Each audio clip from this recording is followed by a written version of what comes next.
The stallion's hooves struck the earth like thunder, each impact sending tremors through the wooden fence that barely contained his fury. Crimson foam flecked his midnight coat as he reared again, his eyes rolling white with terror and rage. 3 ranch hands had already been sent to the hospital this month, and the insurance company was threatening to drop Meadowbrook Ranch entirely. "That horse is cursed," muttered Braden, the head trainer, as he watched the black stallion officially, named Obsidian but known to everyone as the Destroyer, charge at the fence line. For the 100th time that day. Been here 8 months, and he's only gotten worse. The stallion had arrived from a defunct racing stable in Kentucky. His papers pristine, but his spirit shattered. No one knew exactly what had happened to him, but the scars told stories. Whip marks across his flanks, rope burns around his neck, and a deep gash on his left shoulder that had healed crooked.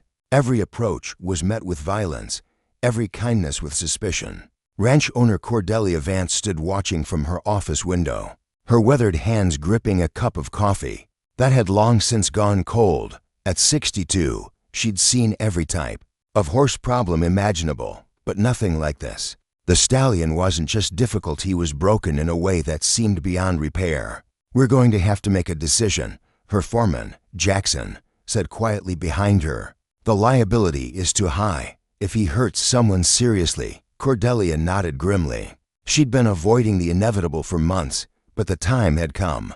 Tomorrow, she'd have to make the call. The horse would have to be put down. But as she turned from the window, a battered pickup truck pulled into the drive, dust swirling in its wake.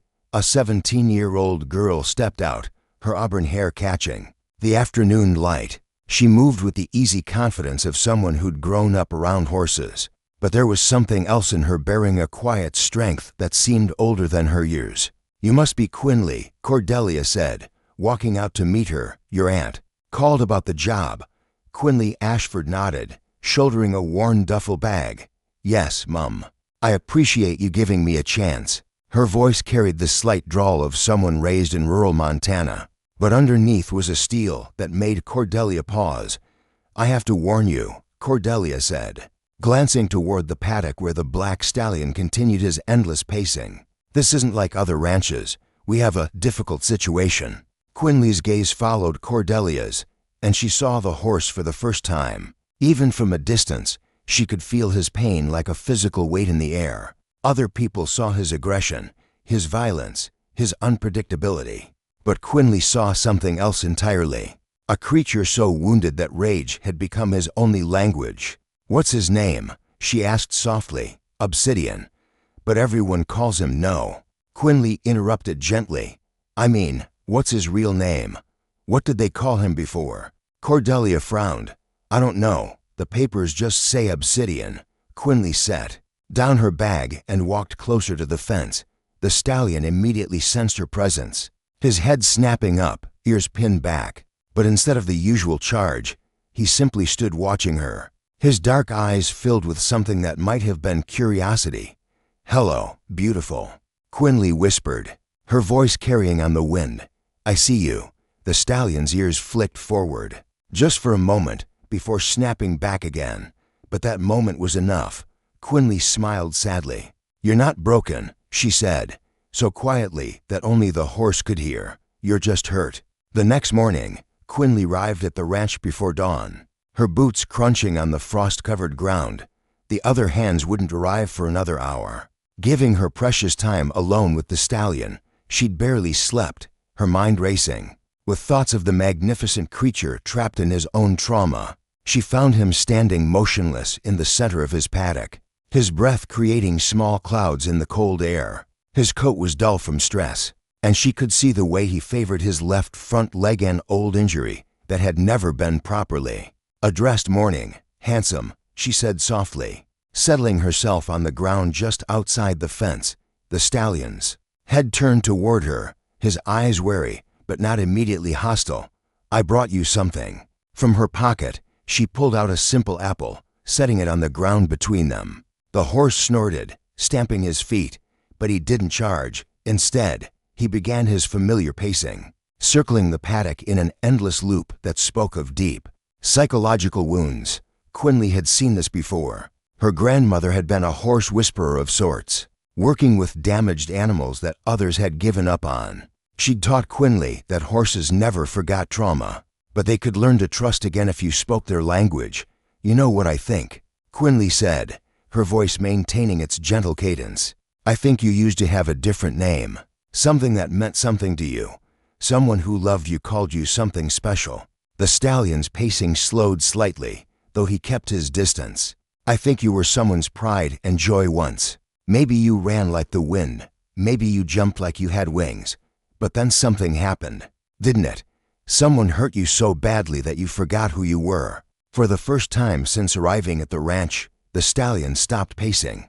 He stood perfectly still, his ears swiveling toward Quinley's voice. "I'm not going to try to touch you," she continued.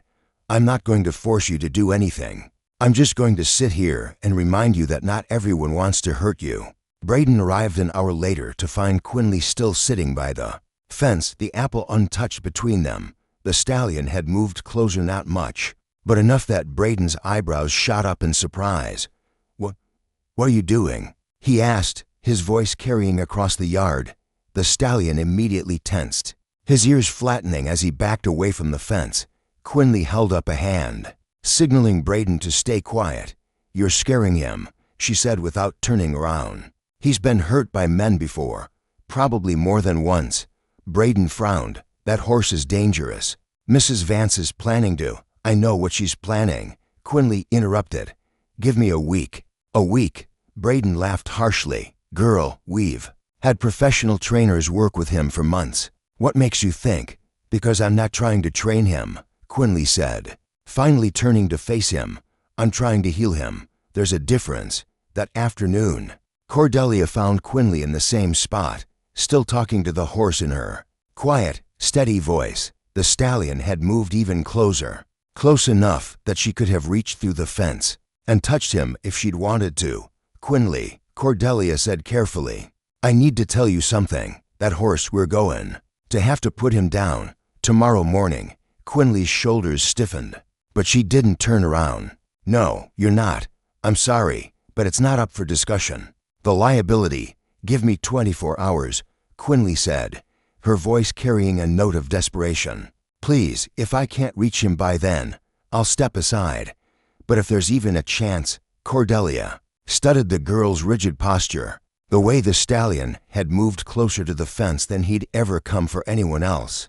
Against her better judgment, she found herself nodding. 24 hours, she agreed. "But if he shows any aggression toward you, any at all, I'm calling the vet immediately." As Cordelia walked away, Quinley turned back to the stallion.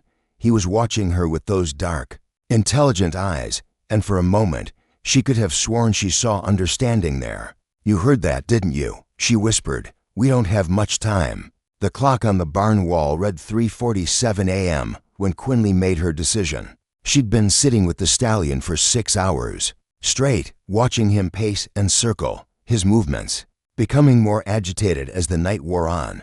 It was as if he sensed that time was running out. "I know you're scared," she said, standing slowly, "but I need you to trust me, just for a moment." The stallion's ears flattened as she approached the gate, but he didn't charge. Instead, he backed to the far corner of the paddock, his body trembling with tension. Quinley's hand trembled as she reached for the gate latch. Every instinct screamed at her to stop, to wait, to be safe. But safety wouldn't save this horse. Only trust could do that. The gate swung open with a soft creak that sounded like thunder in the quiet night. The stallion reared up, his hooves striking the air, but he didn't charge. Instead, he seemed frozen, caught between the instinct to flee and the desperate need to connect. "Easy, beautiful," Quinley whispered, stepping into the paddock. "I'm not here to hurt you. I'm here to listen." She moved slowly, her hands visible, her breathing calm despite the hammering of her heart. The stallion's nostrils flared as he caught her scent, and she could see the war playing out in his eyes, terror battling with something that might have been hope. "You know what I think your real name is," she said, settling herself on the ground in the center of the paddock. The stallion snorted, pawing the ground, but he didn't move away. "I think it's something strong, something that means freedom." The minutes stretched like hours. Quinley sat perfectly still, her voice a constant, soothing presence in the darkness. She told him about her grandmother, about the horses she'd helped heal, about the way trust could grow even in the darkest places. As the first hint of dawn touched the sky, something shifted. The stallion's pacing slowed, then stopped entirely. He stood perhaps 20 feet away, his head lowered, his breathing heavy. "That's it," Quinley breathed. "You're remembering, aren't you? You're remembering what it felt like to be loved." The stallion took a step forward, then another. His movements were hesitant, uncertain, but for the first time since arriving at the ranch, they weren't driven by rage or fear. "Thunder," Quinley said suddenly, the name coming to her like a revelation. "That's what they called you, wasn't it?" "Thunder." The stallion's head snapped up, his ears pricked forward. At the sound of his true name, something broke open in his chest, a dam of pain and longing that had been building for months. He took another step forward, then another, until he was close enough that Quinley could feel the warmth of his breath. She remained perfectly still, letting him make the choice. The stallion Thunder stretched out his neck, his muzzle barely an inch from her outstretched hand. For a moment, they remained frozen in that position, to damaged souls reaching across the chasm of hurt toward healing. Then, with infinite gentleness, he touched her palm with his nose. The contact lasted only seconds before he pulled back, but it was enough. Quinley felt tears streaming down her face as she looked into his eyes and saw not rage or fear, but recognition. He saw her, really saw her. "You're not broken," she whispered, echoing the words she'd spoken that first day. "You're just hurt, and hurt can heal." As the sun rose over Meadowbrook Ranch, Braden arrived to find Quinley asleep in the paddock, curled up in the corner with the stallion standing guard over her. The horse's head was lowered, his breathing peaceful, his eyes soft with something that looked remarkably like contentment. For the first time in 8 months, Thunder had found peace. Word of the breakthrough spread through the ranch like wildfire. By noon, half the county had heard about the girl who'd slept in the paddock with the killer horse and lived to tell about it. But Quinley barely noticed the attention. All her focus was on Thunder, who had retreated to the far corner of his paddock after the morning's commotion. "You don't like crowds, do you?" she said, settling into her now familiar spot by the fence. "I don't blame you. Too many people watching makes everything feel dangerous." Cordelia approached carefully, her expression a mixture of amazement and concern. "Quinley, what you did last night was incredibly brave, but it was also incredibly dangerous. We need to talk about what happens next." "What happens next is we help him heal," Quinley said firmly. "He's not aggressive anymore. He's just scared. One breakthrough doesn't mean he's cured," Cordelia warned.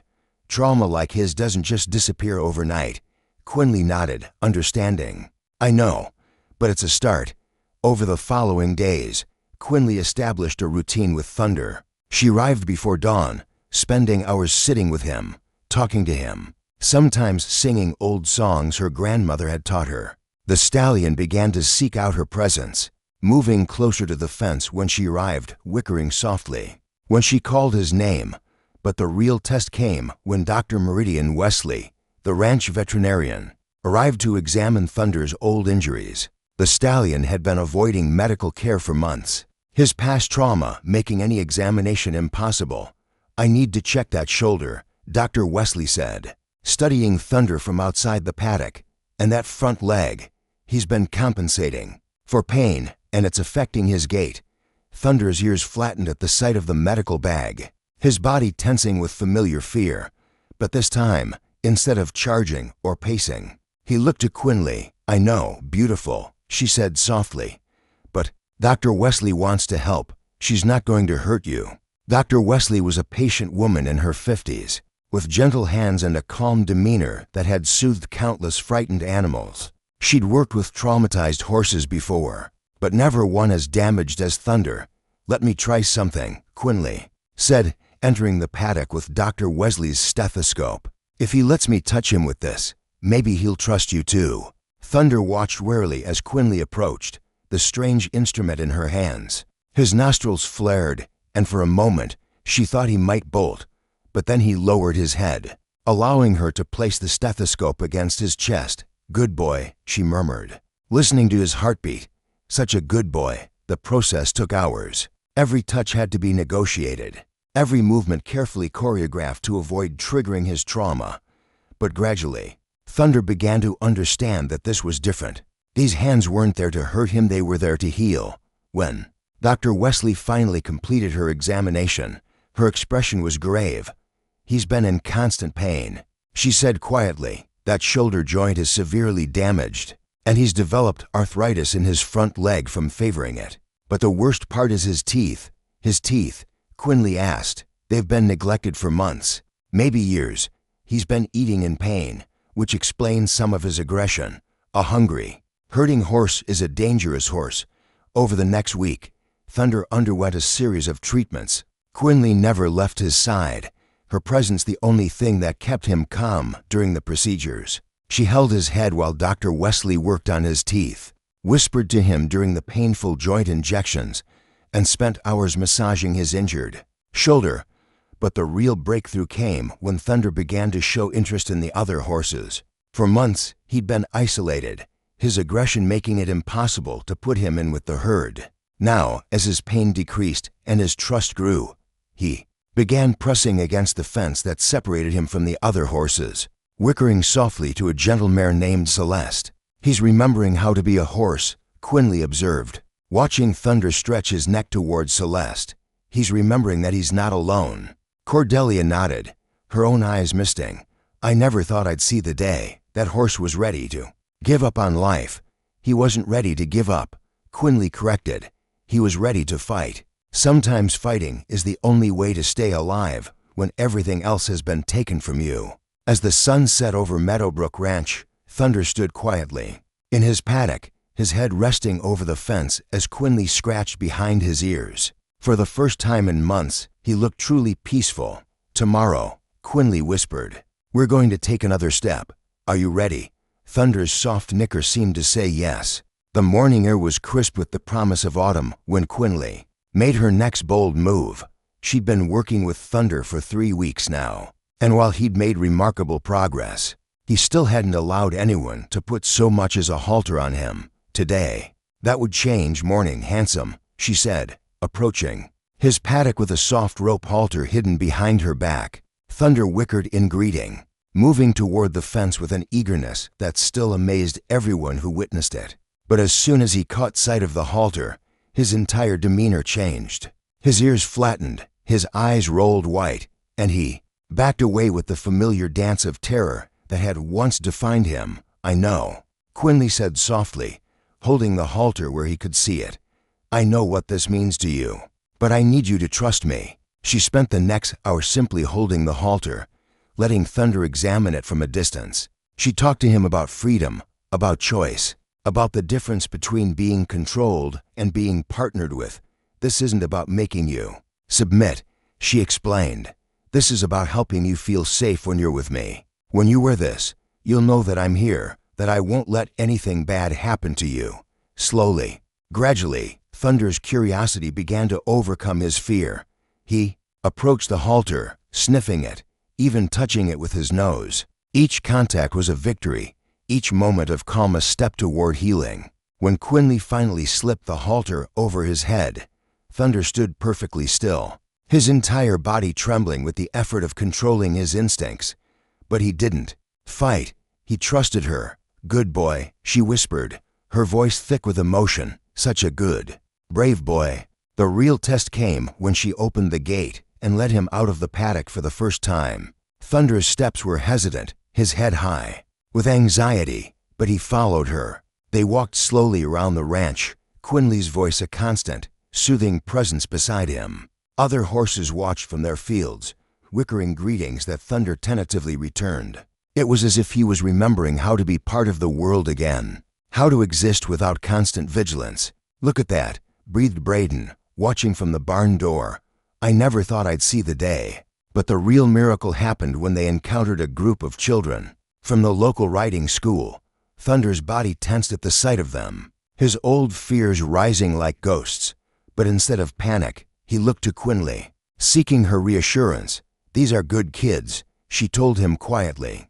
"They love horses like you and me." One little girl, perhaps 8 years old, approached slowly. "Is that the scary horse?" she asked innocently. "This is Thunder," Quinley said, smiling. "And he's not scary. He's just been hurt, and he's learning to trust again." The child's eyes widened with understanding. "Like my dog when we got him from the shelter. He was scared too, but now he's my best friend." Thunder's ears pricked forward at the child's gentle voice. Without prompting, he lowered his head, allowing the little girl to stroke his nose. The gesture was so tender, so full of trust, that several of the watching adults found themselves wiping away tears. "He's beautiful," the child whispered. "Can I tell him a secret?" Quinley nodded, and the little girl stood on her tiptoes to whisper something in Thunder's ear. Whatever she said made his eyes soften, and he gently nuzzled her cheek. That evening, as Quinley groomed Thunder in his stall, she reflected on how far they'd both come. The horse who had once been considered irredeemably dangerous now stood, quietly enjoying the attention and care. "You know what I think," she said, running the brush along his neck. "I think you're ready for the next step. I think you're ready to remember what it feels like to run free." Thunder's ears flicked forward, and she could have sworn she saw understanding in his dark eyes. "Tomorrow," she promised. "Tomorrow we're going to see what you can really do." Outside the stall, Cordelia watched with amazement. In 3 weeks, Quinley had accomplished what months of professional training couldn't. She'd reminded Thunder that he was more than his trauma, more than his pain, more than his fear. She'd reminded him that he was magnificent. The morning of Thunder's first free ride dawned clear and perfect, with just enough coolness in the air to make a spirited horse want to run. Quinley arrived at the ranch to find a small crowd gathered not to watch a spectacle, but to witness something beautiful. Word had spread about Thunder's transformation, and even some of the skeptics had come to see the miracle horse. "You don't have to do this," Cordelia said as Quinley led Thunder toward the arena. "He's already made more progress than anyone thought possible. This isn't about proving anything," Quinley replied, her hand resting gently on Thunder's neck. "This is about giving him back his choice. He needs to know that he can say no, that he can walk away, that he's truly free." Thunder seemed to sense the significance of the moment. His steps were lighter, his head held high with something that looked remarkably like anticipation. When they reached the arena, Quinley removed his halter, and for the first time in over a year, Thunder stood completely free. For a moment, he simply stood there, as if he couldn't quite believe it. Then, with a sound that was part whinny, part cry of joy, he took off at a gallop around the arena. His hooves thundered against the sand, his mane streaming behind him like a black banner. This was Thunder as he was meant to be, not broken, not damaged, but magnificent. The crowd watched in awed silence as the stallion ran lap after lap, his body remembering the pure joy of movement. He wasn't running away from anything now, he was running toward something, toward life, toward freedom, toward the horse he'd always been beneath the layers of pain and fear. When he finally slowed to a trot, then a walk, he came directly to Quinley. His breathing was heavy, his eyes bright with exhilaration, and for the first time since arriving at the ranch, he looked truly alive. "Ready for the next part?" Quinley asked, holding up a saddle pad. Thunder's ears flicked forward, and he stood perfectly still as she placed the pad on his back. The saddle followed, and though his muscles tensed with memory, he didn't fight. He trusted her completely. When Quinley finally swung into the saddle, Thunder took a moment to adjust to the familiar but long-forgotten sensation of a rider. Then, with a gentleness that belied his size and strength, he began to walk. Their first ride was nothing spectacular by most standards, just a quiet walk around the arena, then a gentle trot. But for Thunder, it was everything. It was the final piece of his healing, the moment when he remembered that partnership with humans could be beautiful rather than brutal. As they moved together, horse and rider in perfect harmony, something magical happened. Thunder began to dance, not the frantic, desperate movements of a tormented animal, but the graceful, powerful gaits of a horse who remembered his own magnificence. His trot became floating. His canter became poetry in motion. The crowd gasped as Thunder executed a perfect, flying lead change, then another, his movements so fluid and natural that it seemed like breathing. This wasn't just a horse who had been healed, this was a horse who had been transformed. When they finally came to a stop in the center of the arena, Thunder arched his neck and seemed to bow to the watching crowd. The applause was thunderous, but Quinley barely heard it. All her attention was on the horse beneath her, the magnificent creature who had taught her that healing wasn't about fixing what was broken. It was about remembering what was beautiful. "Thank you," she whispered into his ear. "Thank you for trusting me." Thunder's soft nicker seemed to say, "Thank you for seeing me." As the crowd dispersed, Cordelia approached with tears streaming down her face. "I owe you an apology," she said. To Quinley, "I almost gave up on him.